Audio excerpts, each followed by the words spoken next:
2.256 जो आपने बोला कि there is no compulsion in religion, और आप भी जानते हैं कि अगर उस आयत को पूरा पढ़ लेंगे तो समझ में आ जाता है। वो पूरी आयत ये कहती है कि there is no compulsion in religion because there is only one true religion. हाँ, तो फिर कंपल्शन की बात ही क्या हुई? एग्जैक्टली। और जो है वो तगूत को जानते हैं, तगूत मतलब वो शैतान। शैतान का, वो सब समझते हैं कि there is only one religion. अब इन पे जो फैक्ट्स के आधार पे जो एलिगेशन लगता है वो होता है कि जो हमारे देश में मुसलमान हैं उन्हें तलवार के जोर से कन्वर्ट किया गया, और जिस दिन इन लोगों का ज़मीर जाग गया उस दिन इस्लाम की दुकानदारी हमारे देश में तो बंद हो जाएगी। और ज़मीर को दबाए रखने के लिए बहुत सारे हाँ, तो तरीके हैं। दबाए रखने के लिए वन ऑफ द वेज है कि there is no compulsion in religion.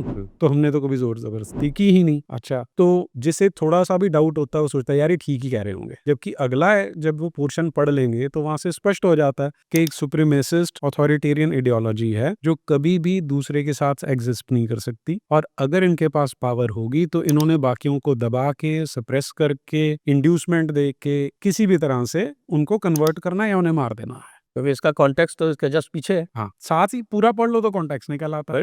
हाँ, अभी पीछे चलिए। हाँ, 255 क्या है? हाँ, आयतुल कुर्सी। हाँ, और उससे एक स्टेप पीछे चलिए, 2.54 में आ जाइए कि जो काफिर है by the very fact, इप्सो facto वो जालिम है। अब हमारे यहाँ जालिम किसे बोलते हैं कि जो कोई एट्रोसिटी कर रहा है, लेकिन आप और मैं क्योंकि एग्जिस्ट कर रहे हैं, हम हैं, by this virtue, by this fact ही हम जालिम मान लिए जाते हैं जो कुरानिक वर्ल्ड व्यू है उसमें।